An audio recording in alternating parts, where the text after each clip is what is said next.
Until you can understand these words. Welcome to this podcast and a very special episode. This diary is for my daughter, fresh to the world, stolen from me.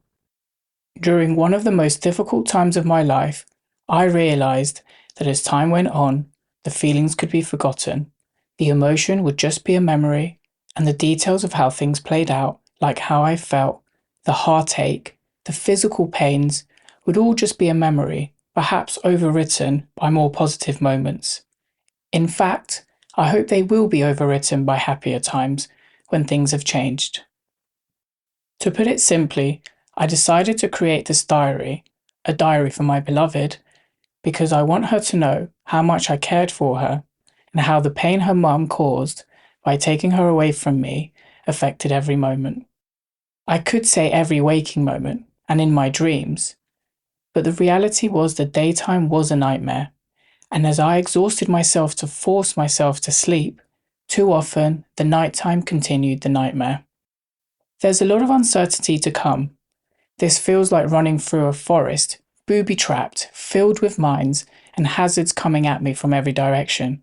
But battles can be won, wars can be lost, and I'm going to work through this with patience.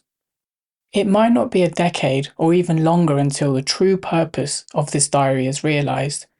I will document the journey so that she can understand everything I did for her, and I hope it will be proven that my love never faltered. And even with untold mental and physical exhaustion, I never hesitated when the opportunity to give her a kiss was available. This diary continues for several years at least. You will find many lows, and through those thunderous clouds, sunshine will break through occasionally. As I speak this, a conclusion hasn't arrived.